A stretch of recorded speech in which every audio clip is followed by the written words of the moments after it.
Polity यानी संविधान से top 25 plus most important question लेके आज आपके लिए फिर हाजिर है। एनसीईआरटी बेस्ड क्वेश्चन है। जितने भी क्वेश्चन ये बार बार बहुत सारे एग्जाम में पूछे गए हैं और ये जितने भी क्वेश्चन ये सभी प्रकार की परीक्षाओं के लिए बहुत ज्यादा इंपॉर्टेंट है। ठीक है, आई होप आप लोग अच्छे होंगे। चलते हैं सीधे पहले क्वेश्चन की ओर। वीडियो अच्छा लगे वीडियो को लाइक करिएगा, अपने दोस्तों में शेयर करिएगा। पहला क्वेश्चन देखिए क्या कह रहा है। हमारा राष्ट्रगान पहली बार कब और कहां गाया गया था? इस क्वेश्चन के लिए आपका डी ऑप्शन राइट होगा। 27 दिसंबर 1911 को कोलकाता में। दोस्तों जन गण मन यानी भारत का राष्ट्रगान यह अत्यधिक संस्कृतनिष्ठ तत्सामा बंगाली में लिखा गया। यह नोबेल पुरस्कार विजेता रविंद्रनाथ टैगोर द्वारा रचित एक ब्रह्म भजन के 5 चरणों में से पहला है।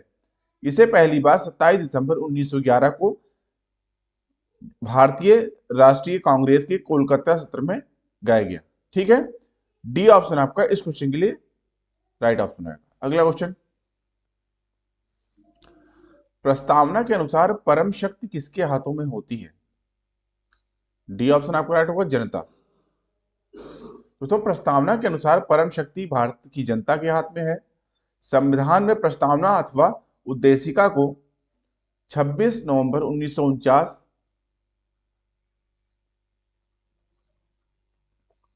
ईस्वी मार्ग शुल्क सप्तमी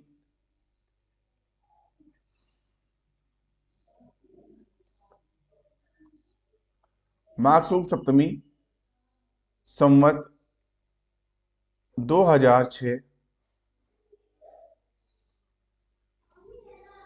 विक्रमी को अंगीकृत किया गया था।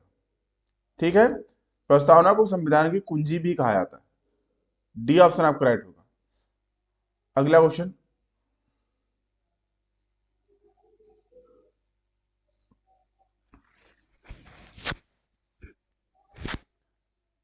भारत के संविधान में संघीय शब्द का प्रयोग कहां पर हुआ?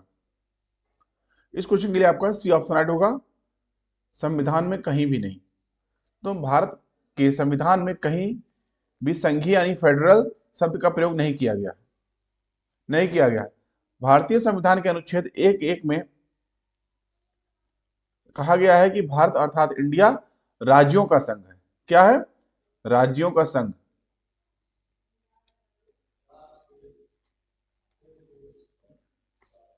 सी ऑप्शन आपका राइट होगा। अगला क्वेश्चन, निम्नलिखित आधारों में से वह कसौटी कौन सी है जिस पर संविधान के अनुच्छेद 15 में राज्य द्वारा भेदभाव वर्जित नहीं है?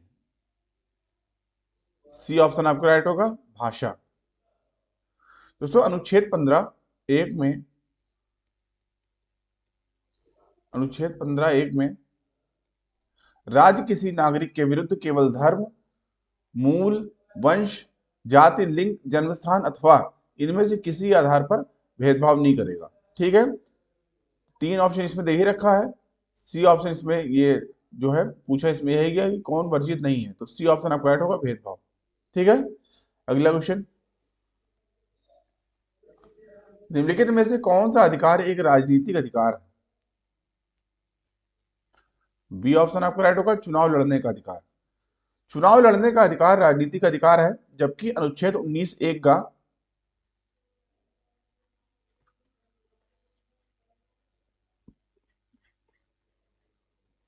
के अंतर्गत राजनीतिक दल का गठन करने, किसी संस्था, संघ, संगठन, मजदूर संघों, ट्रेड यूनियनों आदि की स्थापना का अधिकार मूल अधिकारों के अंतर्गत आता है। ठीक है, बी ऑप्शन आपको राइट होगा, चुनाव लड़ने का अधिकार। अगला क्वेश्चन, भारतीय संविधान के निम्नलिखित में से किस अनुच्छेद द्वारा अस्पृश्यता समाप्त की गई थी? सी ऑप्शन आपको राइट होगा, अनुच्छेद 17 के द्वारा। दोस्तों अनुच्छेद 17 अस्पृश्यता को समाप्त करने के लिए केवल भारतीय संसद को अधिकार देता है, क्योंकि यह भारत के युगों से मौजूद है। ठीक है, सी ऑप्शन आपका राइट होगा। अगला क्वेश्चन, यदि कोई राज्य केंद्रीय सरकार के निर्देशों का पालन न करे तो राष्ट्रपति क्या कर सकता है? बी ऑप्शन आपका राइट होगा, वह राज्य में संवैधानिक तंत्र की विफलता घोषित कर सकता है और राज्य के शासन का उत्तरदायित्व संभाल सकता है। बी ऑप्शन राइट होगा। अगला क्वेश्चन, यदि आंग्ल भारतीय समुदाय को लोकसभा में पर्याप्त प्रतिनिधित्व प्राप्त ना हो तो समुदाय के 2 सदस्यों को नामित किया जा सकता है। बी ऑप्शन राइट होगा, राष्ट्रपति के द्वारा। तो राष्ट्रपति लोकसभा में आंग्ल भारतीय समुदाय के 2 सदस्यों को नामित कर सकता है। अगला क्वेश्चन, राष्ट्रगान पहली बार कब गाया गया था? डी ऑप्शन आपको राइट होगा, 1911 में। अगला क्वेश्चन, भारत के राष्ट्रपति के चुनाव के लिए नागरिक को कितनी आयु पूरी कर लेनी चाहिए? सी ऑप्शन आपको राइट होगा, 35 वर्ष। तो भारत के संविधान का अनुच्छेद 58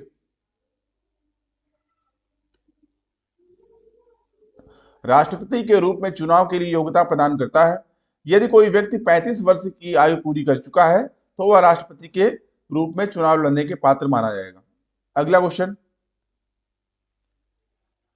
1 वर्ष तक राजस्व एकत्र करने का प्रस्ताव सरकार किस विधेयक द्वारा करती है?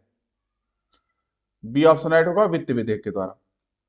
तो 1 वर्ष तक राजस्व एकत्र करने का प्रस्ताव सरकार वित्त विधेयक के द्वारा करती है। भारतीय संविधान के अनुच्छेद 117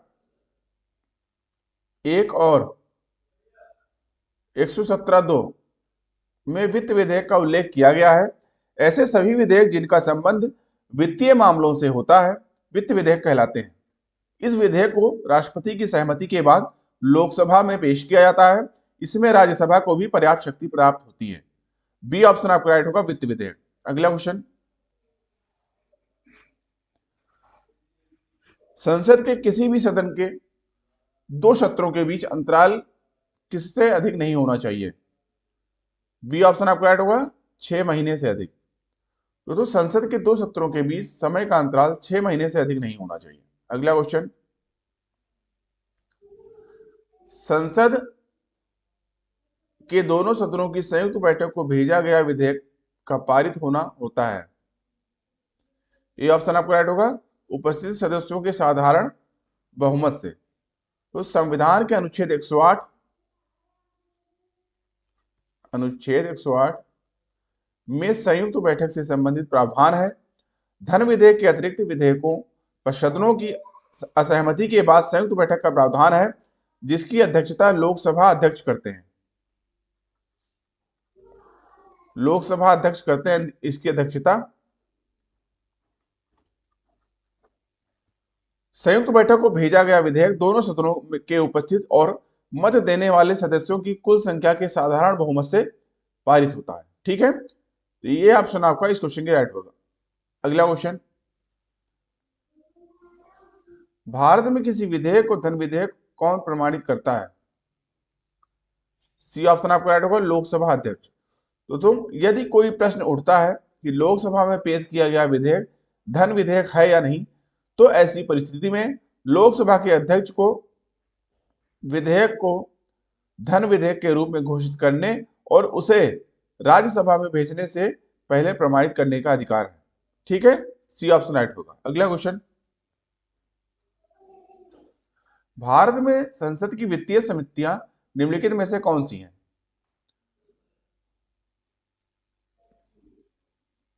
डी ऑप्शन आपका राइट होगा, पहली, दूसरी तथा तीसरी तीनों।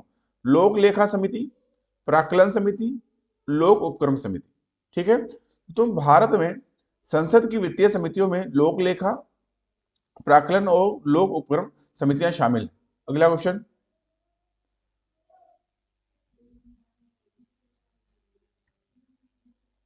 इस हिसाब से डी ऑप्शन राइट होगा। अगला क्वेश्चन,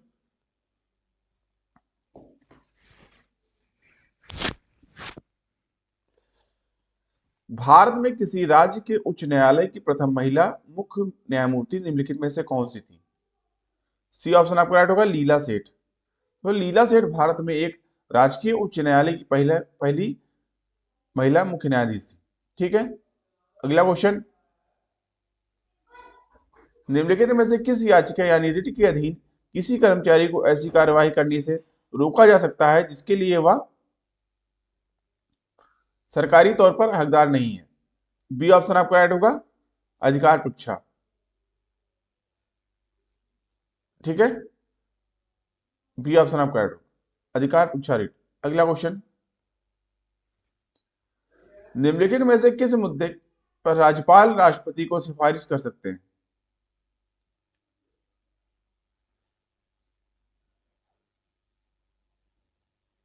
ए ऑप्शन आपका राइट होगा, पहला, तीसरा, चौथा। ठीक है दोस्तों, निम्नलिखित में से पहला, तीसरा और चौथा जो है इस क्वेश्चन के राइट ऑप्शन आएगा, जिसमें राज्य मंत्रिपरिषद की बर्खास्तगी, उच्च न्यायालय के न्यायाधीशों का निष्कासन, राज्य विधानसभा का विघटन। ठीक है, इस हिसाब से पहला, दूसरा और तीसरा राइट होगा।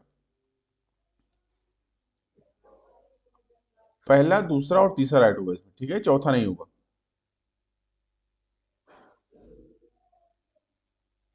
ठीक है दोस्तों, डी ऑप्शन राइट होगा इसमें।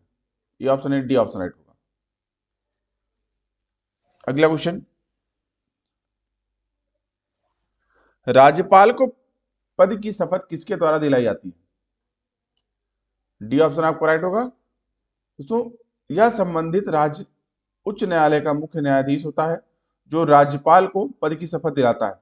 उनकी उपस्थिति में, उनकी अनुपस्थिति में यह उच्च न्यायालय का सबसे वरिष्ठ न्यायाधीश होता है जो शपथ दिलाता है।